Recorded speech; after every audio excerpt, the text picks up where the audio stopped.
¿Se va a ver las letras y eso más o menos? Bueno. Bueno, chicos, vamos a empezar la reunión de hoy. A ver qué tal, a ver cómo sale. Todo esto son pruebas, ¿vale? Lo voy a escorar un poco con la banda, ¿vale? Ya tenemos el... Exacto, para que se pueda ver. Estamos de pruebas, pero necesito que vosotros podáis participar con vuestras preguntas y tal. Todo lo que vayáis diciendo, tengo una persona, un secretario especial que irá recogiendo vuestras informaciones y vuestras preguntas y cuestiones. El tema es gordo porque es la enfermedad. Mirad, este es el think tank, para que veáis la gente que aparece. O sea, vienen más o menos como 80 personas, 100 personas, y todos ellos participarán junto con vosotros. Bueno, pues vamos a empezar. Atención, vamos a empezar hablando del gran tema que a todos nos afecta, que es ¿por qué han subido las temperaturas? No, el gran tema, y es que hemos tocado miles de veces asuntos que nada tienen que ver y que por pura cultura o curiosidad pues os habéis venido para decir, oye, pues voy a enterarme más de qué es lo que piensa la Iglesia sobre los refugiados o sobre el tema de la pobreza. Bueno, hoy vamos a hablar de algo que os pasa a todos. Lo queráis o no, amigos. Es así. Porque estamos todos enfermos o tenemos a alguien enfermo o nos estamos muriendo todos, que es verdad. Enfocado así es muy feo, pero es verdad que todos nos estamos muriendo. Hay gente que no, que está muy espabilada. Pero, en el fondo, todos nos vamos a morir. A mí, el otro día, anteayer, cuando se murió una chica de COPE, que la queríamos mucho, con 43, 44 años, con 2 hijos... claro, ¿cómo vas a decirle a los niños, mira, tu madre ha desaparecido, se ha muerto? Hay algo dentro de nosotros, desde un punto de vista filosófico, porque el niño hace filosofía sin saberlo. Tiene que pensar, no puede ser, no puede ser, no puede ser. O sea, que mi madre se me haya ido del todo para siempre, definitivamente. O sea, es imposible.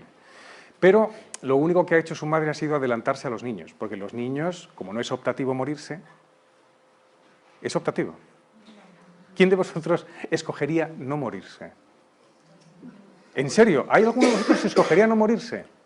Vale, imaginaos que lleváis aquí 300 años.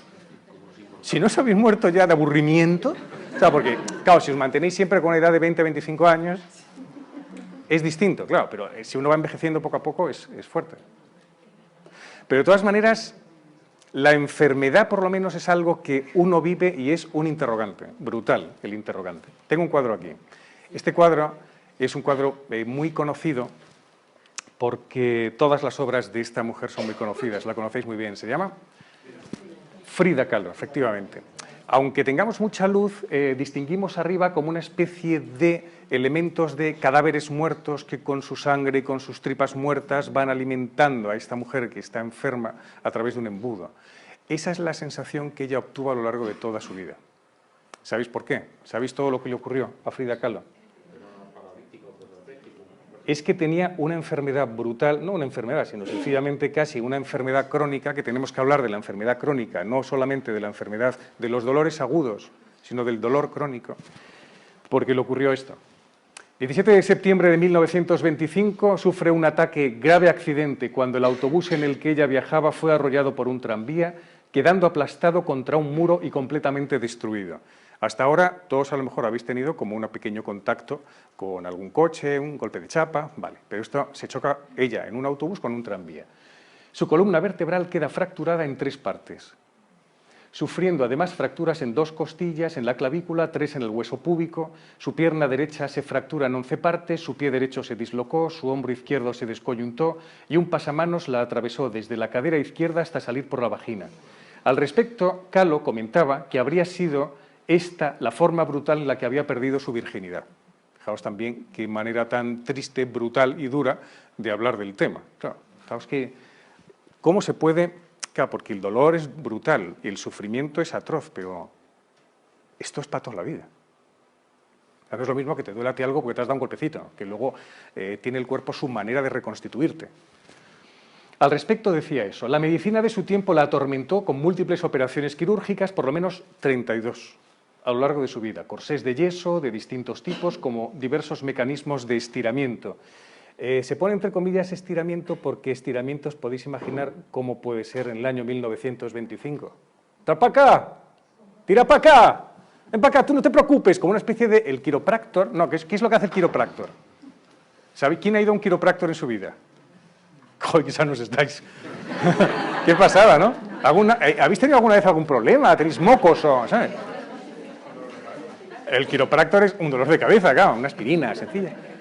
¿No? Que os tienen que tirar del cuello, te van como en las torturas antiguas, pero eso viene muy bien porque entra un relajo, ¿no? Muscular y demás, y los huesos y tal. Mirad más cuadros de Frida Kahlo, para que veáis cómo ella en su vida incorpora todo el tema del dolor a su obra pictórica. Este cuadro es uno de los más conocidos. Como queda ella interiormente fracturada, se representa a sí misma como una columna de capitel jónico. Es curioso. Y llena de alfilerazos por todos lados, llorando permanentemente y llena de clavos. ¿Qué significa que estuviera llena de clavos? La sensación de que no era local el dolor, que esto es lo más terrible.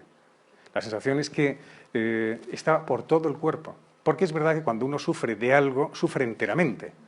Si nosotros solamente tuviéramos porciones, partes, sufriríamos en la parte. ¿Que me duele la rodilla tal? Pues me duele la rodilla, no. Me duele el cuerpo entero. Entonces así es como... A pesar de todo, ella siempre veía que ella tenía que dar vida. Entonces por eso ella representa el tema de su dolor y demás como una fuente de vida. Ella sigue naciendo, ella sigue creando, ella sigue haciendo arte. Este es un cuadro que es considerado, aunque algunos dicen que no, la última obra de Frida Kahlo, que se llama Viva la vida. Después de todo ese sufrimiento, de estar en la cama permanentemente, con todos sus dolores, con el trabajo, de repente hace este cuadro, que es un cuadro de sandías reflejando la vida en estado puro. Lo más bonito del mundo es cuando llega el verano, cogerte una sandía fresca que salga buena, no como las granadas, que a veces tú abres la granada y dices, va a salir brutal la granada, y ves de repente que todo es como de madera y blancurrio. Es un horror, y dices, qué asco, y sabe a madera, bueno, un horror. Pero en cambio, cuando tú abres una sandía y sale así de fresca, es como un símbolo de la vida, es verdad, un símbolo total. No te preocupes por la puerta. Gracias. Morirás algún día, hijo. De eso vamos hoy. Viva la vida. Último cuadro de ella. O sea, un cuadro como homenaje a la vida a pesar del dolor. Aunque hay muchos que dicen que no pudo tener el pulso tan bien para hacer estas sandías así en la última época de su vida. Pero bueno. Vamos a entrar, solamente eso era como una introducción, en lo que es el dolor propiamente. A mí me parece que lo primero que nos hace pupa a todos es el dolor. ¿Cuántos de vosotros habéis tenido dolor en vuestra vida? Dolor. Dolor. ¿De verdad que vosotros no? No, decidme... Vamos a ver. ¿O es por la vergüenza de no ofrecer la mano al público? A ver, todos habéis tenido... ¿Quién no ha tenido nunca un dolor? A ver si... Un espécimen extraño. Todos, ¿verdad? Todos. ¿Quién ha tenido un dolor agudo? Bajad la mano. ¿Quién puede tener algún dolor crónico? Siempre. Y frijoles que te deshacen, me tiraría hasta de los pelos. Ya. De la visión que tengo. Ya. Dolores crónicos. Dolor crónico es estar... Y estar con dolores que más o menos en distinto grado. En la lumbar, que por eso no me muevo. Y la rodilla. No puedo andar, nada más que así no pasa. Tiene unos frijoles que me deshacen. Ya. Y no saben de qué, porque no son huevos ni son nada. Es que este es el problema de la... Eso es verdad, ¿eh? Tú más o menos lo estás... No duermo siquiera. Ya. Tienes a mucha gente que está contigo, te ayudan y te dan todo el... Ya, te están dando... Tengo que hacer una continuamente de noche conmigo, porque hasta ahora he podido ir al servicio, pero ahora ya no puedo. Ya, madre mía. Bueno, es así, es verdad, y nosotros te acompañamos... Se murió la niña que tenía 2 vueltas de cartel y vueltas de campar. Ya. Porque le voy a contar. Ya. Por eso he venido para enterarme.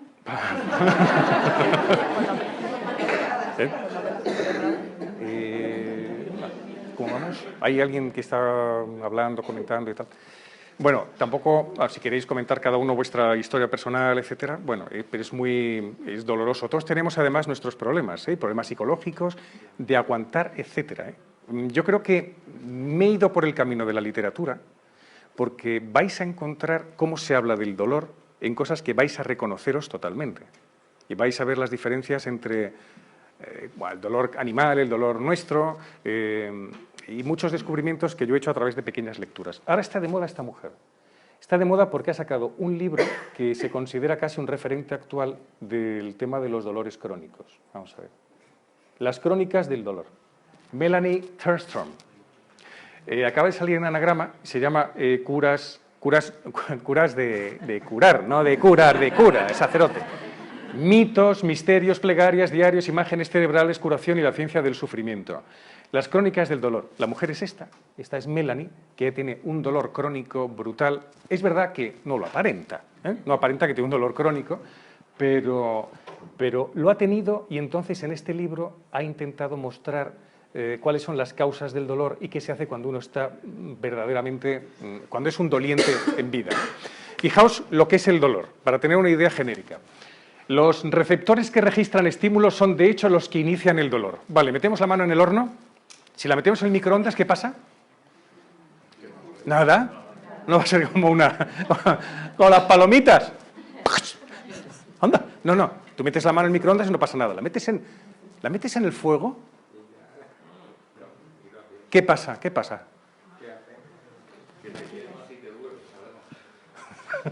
Se inicia el dolor porque hay receptores que son los responsables de emitir las señales nerviosas que nos avisan de un peligro para nuestro cuerpo. Los peligros pueden ser por algo mecánico, cuando tú te tropiezas y te caes,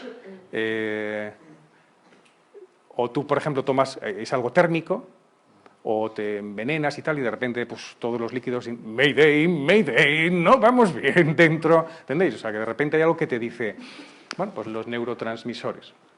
Los transmisores de los nerviosos. Esos receptores transmiten información desde la periferia del cuerpo a los receptores especializados que están en la médula espinal. Esta pregunta, atención, es muy interesante. Michel Foucault postulaba que la medicina moderna había comenzado cuando los médicos dejaron de preguntar a los pacientes ¿qué le sucede a usted? Porque eso es una pregunta como antigua, es decir, ¿qué le pasa a usted? Entonces el otro es, pues, que he ido a comprar unas peras y te cuentan todo, te cuentan toda la vida, porque es verdad, yo muchas veces, eso a nivel de cura, de sacerdote, tú le preguntas, ¿qué tal? ¿Cómo te encuentras? Pues mal, porque he ido después de la manzana y de repente me encuentro pecador. No sé por qué, pero la manzana me ha retrotraído al Génesis y bueno, me ha dado un subidón. Entonces, preguntar, no se puede hacer eso. Hay una palabra técnica que los médicos, ¿aquí hay algún médico? ¡Qué bien! No tenéis dolores ni médicos. Es brutal esta reunión. Significa anamnesis. La anamnesis, ¿sabéis lo que es? El historial clínico. Es el historial clínico que te hace el médico cuando te hace las preguntas para saber qué contra te ocurre, ¿no? Entonces te pregunta. Y no a usted cómo se encuentra o qué le sucede, sino dónde le duele. ¿Por qué? Porque se concentra exclusivamente en las causas biológicas. ¿Qué te pasa? O sea, ir concentrando la atención. Pero la pregunta del dónde le duele está muy bien, pero el paciente seguirá preguntándose sin cesar para sus adentros la cuestión de siempre. ¿Qué me pasa? ¿Qué me sucede? ¿Cuántos de vosotros que habéis pasado por un hospital, cuántos que habéis estado enfermos, en el fondo os interrogáis por la cuestión filosófica, es decir, ¿qué me pasa y por qué me pasa esto a mí? O sea, ¿por qué me tiene que suceder esto a mí y no al que está al lado? ¿Por qué conozco a una persona que no ha sufrido en su vida y en cambio a otra que le llamamos el pupas? ¿Por qué? Porque es que lo tiene todo. Decimos eso de, hay gente que nace con estrella y gente que nace estrellada. Todos esos lenguaje común que usamos para decir, ¿por qué a mí y no al otro? Pues es muy difícil hablar con una persona que está enferma, muy difícil, porque no sabemos cómo está por dentro. Porque puede estar o irascible o receptivo. Si está irascible es imposible, porque será una especie de espejo que refleje permanentemente todo. O está transparente y está pues, más permeable y puedes hablar con él serenamente. Pero es difícil. Desde los tiempos de Darwin hasta ahora se consideraba, atención, el dolor algo así. La concepción biológica del dolor consideraba al dolor algo preventivo, pues servía para avisarnos de una lesión. Para eso parece que está inventado el dolor, para avisarnos de que tienes una lesión. Te duele algo y de repente tienes dolor, entonces es preventivo, te ayuda, es como una señal de alarma. Toc, toc, toc, toc, aquí hay problemas. Ese es el sentido que siempre ha habido hasta el siglo XX. El remedio para el dolor parecía simple. Si tratamos la lesión o la enfermedad, el dolor remite por sí mismo. Este modelo prevaleció durante la mayor parte del siglo XX y sigue vigente. A pesar de que este modelo nos ha ayudado a progresar en el tratamiento del dolor agudo, y en el desarrollo de la anestesia, nos ha impedido y todavía lo hace reconocer el dolor crónico, que es lo que algunos padecéis, ¿vale? O sea, un dolor crónico, o sea, un dolor que te tiene... ¿De dónde viene? Vale, dice, sí, pero ¿por qué no sigue el ritmo normal del cuerpo de cualquier herida que es propia, poco a poco se va cerrando la herida? Entonces, ¿por qué es crónico? No se entiende todavía y no se ha encontrado una respuesta, ¿no? No puede explicarse por qué algunos dolores se empeoran por sí solos. Incluso para entender el dolor agudo, el modelo es insuficiente, pues es incapaz de explicar por qué en condiciones de laboratorio el mismo estímulo térmico puede dañar a una persona más que a otra. Yo tengo una madre de familia que conozco que me dice, a mí, Javier, yo tengo el famoso umbral del dolor muy arriba. Hay gente que tiene el umbral del dolor, entonces que de repente toca la mesa y dice, ¡ah! ¡Ah! Esta persona, yo le tiro la mesa encima y dice, ¿eh? No siento nada. ¿Verdad? Hay gente que no siente nada. Claro, esto es muy peligroso porque si tú no tienes más o menos un nivel normal de dolor, estás como muy sometido a cualquier cosa que te pueda hacer daño y tú no te estás dando cuenta. Pero eso es tan personal, tan del cerebro, es un mundo apasionante pero muy raro. La capacidad curativa natural del cuerpo existe. O sea, ya sabéis, tenemos una herida y se regenera. Solo se refiere al dolor agudo, pero no al crónico. Variedad de los modos de experimentar el dolor. Además, el dolor cambia. El dolor cambia. Hay muchos tipos de dolor. Es que esto muchas veces no reparamos. ¿Por qué el dolor ante la pérdida de la virginidad se diferencia tan profundamente del que se siente tras un abuso sexual? ¿No? Dice, esto es lo que se plantea esta escritora. ¿Cómo pueden negar que sientan dolor unos peregrinos a quienes vi durante una celebración hindú en Thaipusam, en Kuala Lumpur, y afirmar que sentían alegría al tener la espalda llena de anzuelos clavados y la boca atravesada por lancetas? Cuando uno hace esto, no hace falta ponerse las lancetas y las estas para hacer el Camino de Santiago. Hace el Camino de Santiago que llegas con 200 ampollas, ¿no? Y llegas hecho polvo, con dolor y tal. Pero, ¿y te duele o no te duele? Te duele y mucho, pero llegas feliz, ¿sí o no? ¿Qué es eso? ¿Qué es eso? Pero si te está doliendo, ¿entendéis? Te está doliendo, pero es un dolor distinto. Es una cosa un poquito rara esto del dolor, porque a veces el dolor se transforma en algo que incluso te puede parecer que no lo consideras. En cambio, hay otros dolores pequeños que los multiplicas. Yo tenía a un familiar mío que tuvo cáncer de garganta y no se lo dijimos, porque si se lo decíamos, sabíamos que iba a imponerse el cáncer sobre él. Es decir, que lo iba a hacer tan débil que se lo iba a llevar. Estábamos convencidos. Hay gente que no puede, digamos, el afrontar un reto así, ¿no? Entonces él intervino, vino muy bien y no le dijimos nada. Pues le llegamos a decir, mira, tienes un cáncer de garganta y tal. La palabra cáncer le hubiera matado, solo la palabra. En cambio, tienes 200 ampollas, estás como muriendo, llegas ahí medio muerto, no tienes pulmones, llegas al Camino de Santiago destrozado y llegas feliz. Y el dolor es mucho peor. ¿El familiar sigue en este mundo? ¿El familiar? Sí. Pregunta de periodista del corazón, ¿eh? Si mi familiar sigue en este mundo, sí, gracias a Dios, él continúa. Sí, pero ese es el tema, pues porque si hubiéramos comentado, a lo mejor, pues no. Ese es el asunto. Lo de Robert De Niro en La Misión. ¿Os acordáis la subida a la cascada de Robert De Niro? ¿Con qué suben? No. ¿Cómo va? Se pone un saco, como una mochila espectacular, como para hacer penitencia y tal, y cuando llega arriba ya lleno de dolor y después de haberlo hecho, ¿qué hace? Se abraza a Jeremy Irons, Dios mío, por fin, y empieza a reírse, a llorar y a reírse al mismo tiempo. Sufrimiento y el dolor, ¿no? Como diciendo, el dolor y la alegría, ¿no? Hay como un sentido para el dolor. Una cosa, ¿sabes? El dolor es muy puñetero. Además, más cosas. El dolor es, atención, intrínsecamente significativo, pues no solo se trata de una cuestión de terminaciones nerviosas que se disparan, sino también una experiencia creada en zonas del cerebro generadoras de significados. O sea, que también el cerebro contribuye al dolor. O sea, se van generando en el cerebro, eso es lo que dicen los especialistas, ¿no? Zonas con una experiencia creativa dentro del cerebro. Naturaleza del dolor. Muy interesante. El dolor carece totalmente del llamado objetivo correlativo, un objetivo en el mundo exterior que coincida y esté relacionado con nuestro estado interior. Por ejemplo, lo vais a entender fácilmente. Tenemos a sentir algo por alguien, siempre, ¿no? Tú sientes un rechazo por alguien. Tú sientes una pasión por alguien. Tú sientes cierto entusiasmo por alguien. El miedo es un miedo a algo, o un miedo a alguien, o un miedo a crecer, o un miedo a... Pero el dolor es un... No hay un referente, ¿entendéis? No hay nada, no hay ningún referente sobre qué. El dolor de repente es como una especie de bicho que crece dentro de ti. No tiene referencia ninguna a nada. No está emocionalmente conectado, porque tú no querrías tenerlo y él sigue, con una presencia. No presenta un contenido referencial, no es a ni por algo. Ciervo y mujer, esto queda muy raro. Ciervo y mujer. ¿Cuántos sois ciervos aquí? Vamos a ver. Si alguna vez, imaginaos cuál es la diferencia, me la tenéis que contar, es muy importante para entender el dolor también.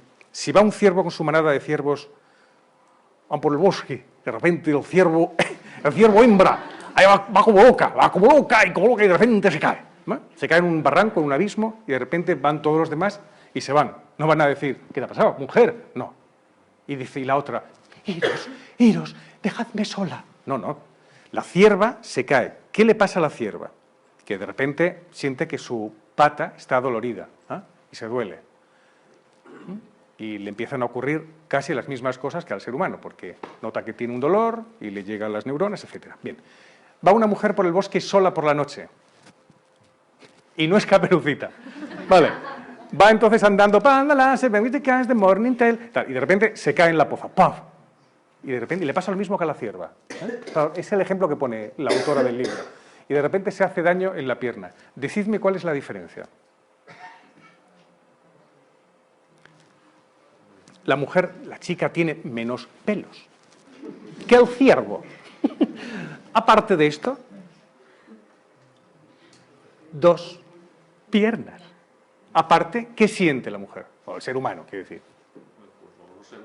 ¿Eh? Pero eso es igual que el ciervo. Miedo.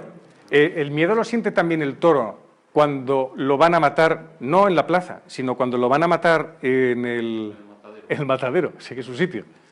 Lo van a matar y él muere antes de llegar, porque le da un infarto. O sea, muchos toros mueren en el matadero antes de llegar, porque oyen como los otros hacen... No sé cómo el toro muere, pero o sea, tú llegas con el corazón, como toro, llegas con el corazón destrozado. Entonces, claro que sufre. ¿No? Entonces, ¿no sabéis la diferencia entre qué es lo que le pasa al ciervo y a una mujer? ¿Que el qué?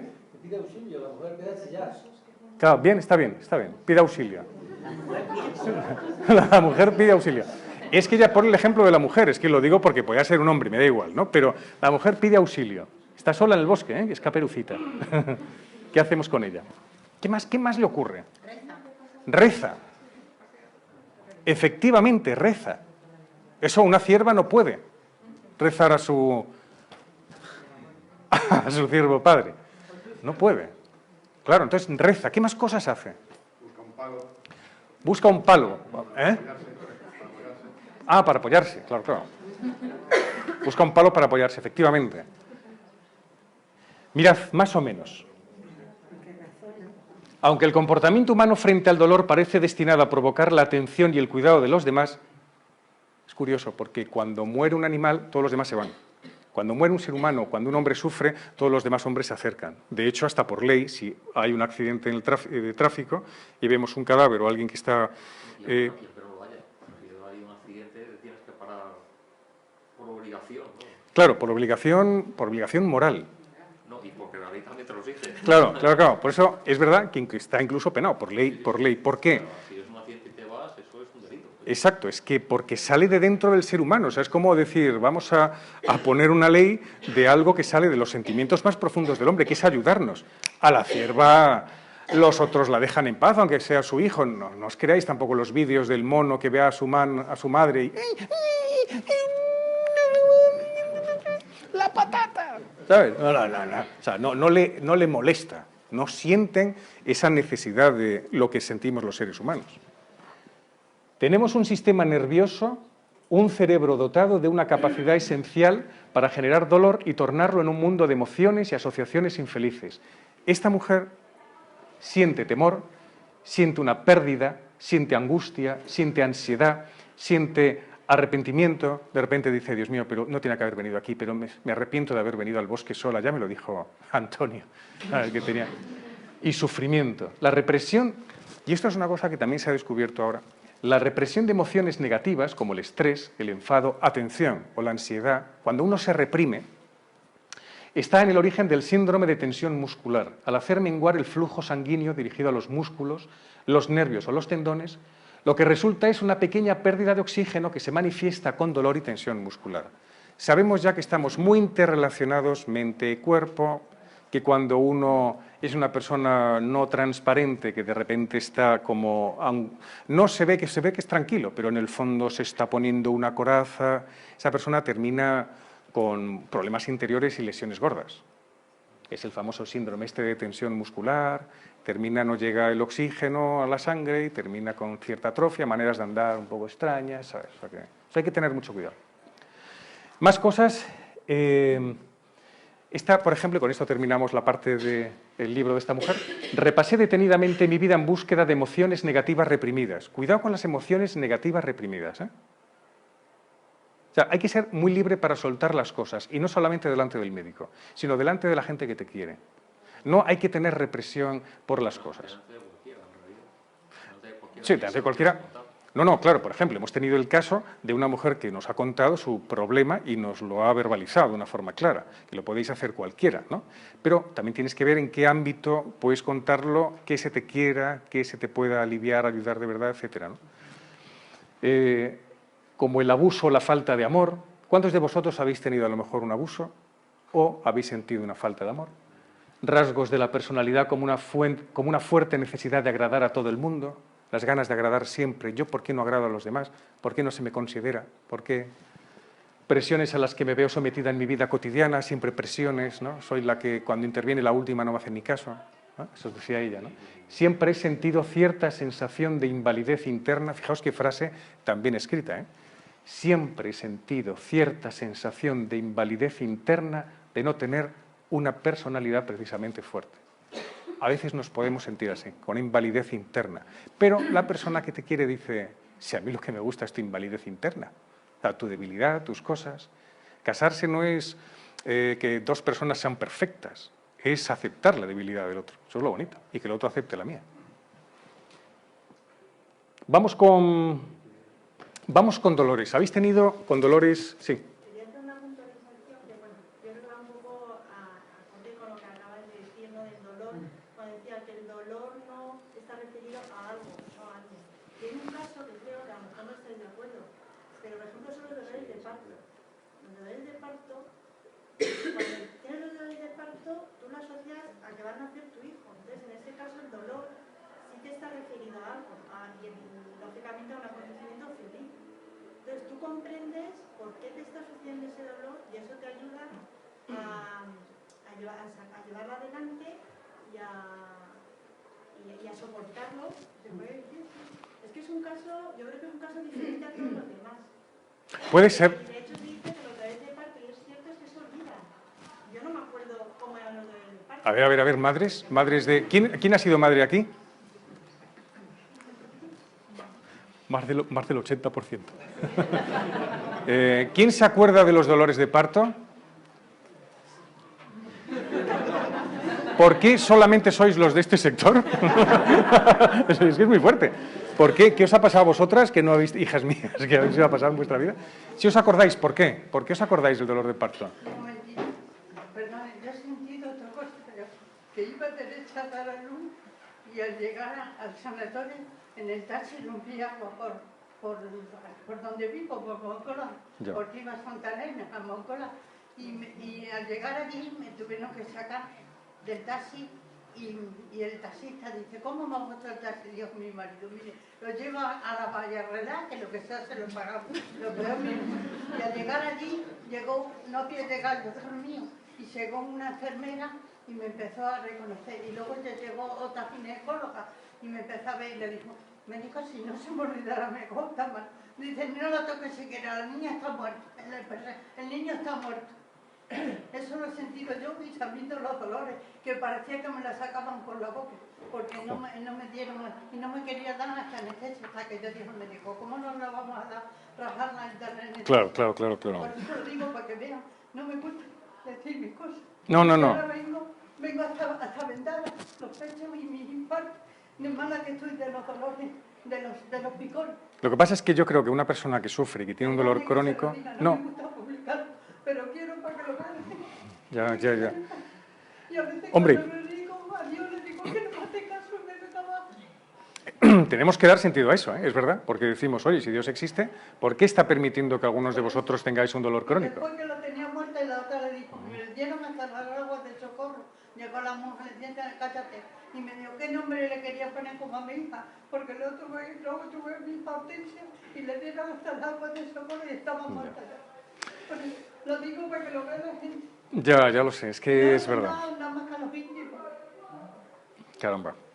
Es que es verdad que hay circunstancias muy... No, ya lo sé, porque ella está ahí intentando consolarte, eso, evidentemente. ¿Sabéis lo que pasa? Que cuando llega un dolor así necesitamos... Como es tan imposible poder asumirlo, necesitamos siempre la ayuda de otro, que nos eche una mano, que nos eche un cable para dar sentido a nuestra existencia. Si no, como el cuadro de Frida Kahlo, el embudo, todas las porquerías nos las vamos tragando. Solo es la apertura a otro y que otro entre el que me puede salvar. Si no, yo por mis propios medios no puedo, es imposible. Por eso la ternura es tan especial cuando alguien ha fallecido. Cuando alguien tiene una enfermedad, la ternura, la proximidad, no se puede dejar abandonada a esa persona. Ya os digo que cuando ha fallecido esta chica de COPE, yo he estado con los hermanos y demás. Los hermanos están todavía, me decían textualmente anteayer, no hemos aterrizado todavía. Yo me siento como que no he aterrizado todavía. Y necesitan cariño como nada. Yo nunca he visto a dos personas dando tanto cariño a su hermana viva, pero todavía con el sufrimiento y a punto de morir, como estos dos hermanos. ¿Os podéis imaginar qué belleza? Yo lo veía y decía, se me ponían los pelos de punta. Yo digo, ¿cuánto amor se puede dar a una persona? Le tocaban la frente, le intentaban quitar las arrugas, le decía a la hermana, no pongas estas arrugas que son de dolores, no, estate serena con nosotros. Y le acariciaban, estaba todo el tiempo tan querida. Pero así deberíamos estar nosotros en la vida. Eso a mí me dio que pensar, porque dije, si todos nos vamos a morir, ¿por qué no nos estamos diciendo permanentemente a nosotros, jo, qué mal estás, es que te vas a morir, ¿sabes?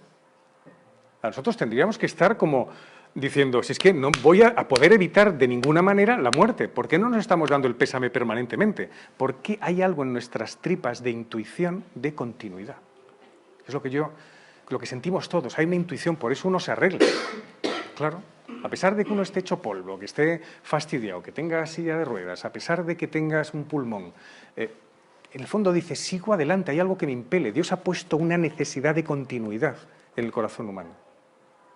El dolor más grande es cuando pierdes a un familiar querido. Esta mañana, por cierto, ha fallecido la madre de una chica de nuestra parroquia del Pinar de Chamartín, que era muy conocida y tal. Me ha llamado por teléfono y bueno, claro, que una madre muera. ¿Quiénes han fallecido vuestras madres? ¿Quién ha fallecido su madre? ¿Podéis alguno, de una forma un poquito discreta o utilizando, no versos, pero intentad hacerlo de una forma sutil, ¿no? ¿Qué sentisteis en el momento de la muerte de la madre? Que me quería morir también. Ya. Y tenía miedo que me Vacío. casara con mi marido queriéndole. Pero prefería morirme con mi madre. Y murió mi marido diciéndome que cógeme, que me caigo, porque me está dando... Y me caí muerta con él a su lado. Pero hay una cosa, yo te digo una cosa. Tú tienes... No. Pero tú tienes que encontrar alegría en la vida, ¿eh? O sea, tú tienes que encontrarla. Hombre, claro. Es que, pero por encima de todo. O sea, tú vas a salir de aquí en volandas. No. Es que tú no puedes porque hay mucha gente que está pendiente de ti. Con lo cual necesitamos darnos alegría y cariño todos. Eso es verdad. Más gente que haya sentido... Claro, o sea, en eso... Y llevo 10 años viviendo. Y no he querido a nadie más, ni quién. Y bueno, ya tengo 80 años. Me quedo aquí. Lo cumpliré el 12 de julio. Y a propósito de una enfermedad así, que ella habéis estado con vuestra madre al final de vuestra vida y... Cuenta. Yo sentí mucha tranquilidad, porque fue una enfermedad muy larga, una agonía muy larga. Ya, enfoca. fue una enfermedad muy larga y una agonía muy larga y sentí mucha tranquilidad, incluso agradecimiento de que pudiera descansar ya por fin de tanto dolor y tanto sufrimiento y estar tranquila. De hecho, yo cuando me despedí de ella ya la última vez, porque me despedí muchas veces de ella, pero justo la noche que ella se murió le dije, estate tranquila que ya te toca descansar por fin. Y cuando me llamaron sentí muchísima tranquilidad. O sea, suena un poco fuerte a lo mejor decir qué bien, pero sí fue como qué bien, es que ya se merece descansar. Mirad, os voy a decir una cosa. Se llama María, yo estuve con su madre, la estuve atendiendo también al final de su vida. No os podéis imaginar, no lo digo por ti, María, pero qué amor. Esta chica que acabo de hablar, esto lo digo de forma pública porque sí, es verdad. ¿Cómo tratabas a tu madre con cuánto cariño, con cuánto amor? O sea, era una cosa que a mí también me sobrecogía. Es que a nuestros padres les tenemos que dar todo, o sea, que devolver todo lo que nos han dado, porque mientras éramos pequeños se levantaron, pero porque de repente en nosotros se tiene que levantar una fuerza extraordinaria y en ti se levantó. O sea, tú a mí me ayudaste muchísimo por tu manera de tratar a tu madre con tanta belleza, ¿eh? O sea, era increíble. Sí, y luego la sensación de sentirse derrumbada. Esta chica de esta mañana me decía, pues sí, Javier, me siento ahora mismo pues muy sola, muy abandonada, como os pasará a todos, ¿no? A mí yo solo de pensarlo, vamos, que de repente el padre o la madre que han sido los que te han dado la mano durante toda la vida desaparezcan, pues es brutal, ¿no? Hay un libro que es este, el de Roland Barthes, es un libro recomendable, ¿eh? Diario de duelo.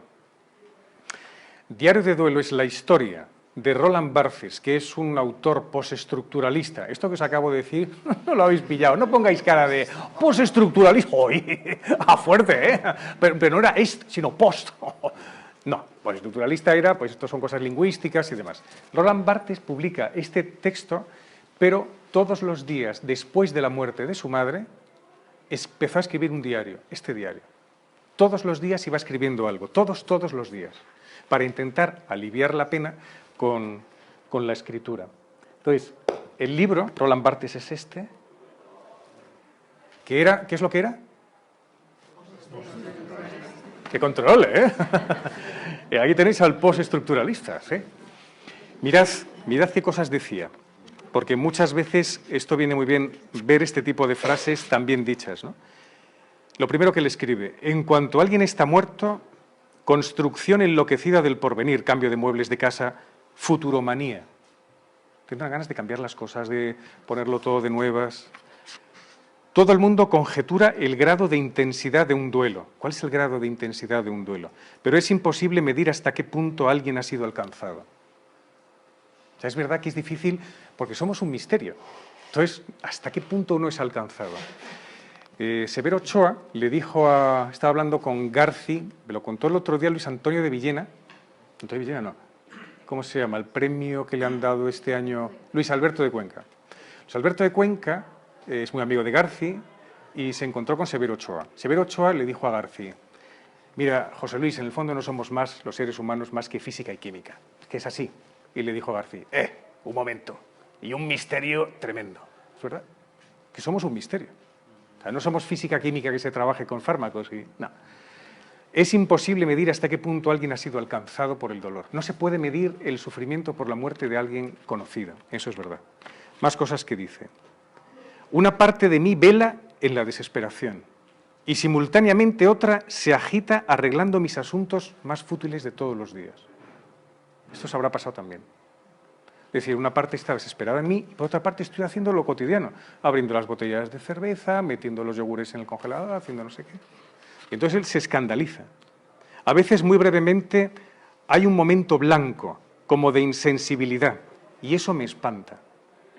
¡Os qué impresionante, ¿eh? Tengo un momento blanco y no me acuerdo de ella, y no me acuerdo del dolor, no surge nada, es un momento blanco, y eso me espanta, dice él. ¿Veis qué tipo de...? Son frases muy cortas, además. Este es un clásico de la literatura sobre los temas del dolor, ¿eh? Muy potente. Y la última, sí, para leeros, que es muy importante porque tiene que haber un sentido para todo. Dice, duelo es lo que tengo, no un aplastamiento o un bloqueo, sino una disponibilidad dolorosa. Estoy en alerta, dice, esperando, espiando la llegada de un sentido de la vida. Claro, uno se queda como con una disponibilidad para que alguien le diga, ¿por qué nos tenemos que morir? ¿Por qué yo he amado a una persona durante toda mi vida y mi amor no puede quitarle a la muerte la guadaña? ¿Por qué? ¿Por qué el amor humano no puede solventar ese problema tan gordo? ¿Por qué? Entonces necesito la llegada de un sentido de vida, por eso estoy alerta. Roland Barthes. Y luego el otro es un libro también que no tengo aquí el... Ah, sí. Albert Cohen. Este libro es muy bonito también, ¿eh? O sea, muy bonito, muy doloroso, muy profundo, pero es igual. Es un hombre al que su madre fallece y escribe el libro de mi madre.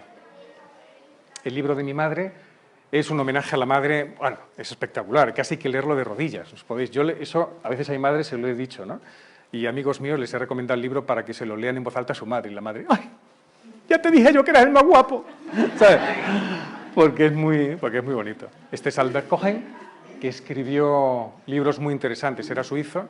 Bella del Señor es uno de los grandes libros de la literatura del siglo XX, y es un libro muy interesante y lo escribió Albert Cohen. ¿Cómo se podría decir en suizo esto? Albert Cohen. Cohen. Como Leonard. Comenta por aquí que la gente feliz que creen que tiene menos dolores. ¿Cómo? Ah, claro, que es que estamos en directo también, o sea, pueden estar viéndolo, esto es lo interesante de esta aplicación, y es que nos ve gente de distintos rincones del mundo. Entonces, hay gente que ha dicho... Sí, que consideran que la gente feliz aparentemente tiene menos dolores. La gente feliz aparentemente tiene menos dolores. Es posible que la gente feliz... ¿Pero quién es la gente feliz? ¿Quién es feliz de verdad?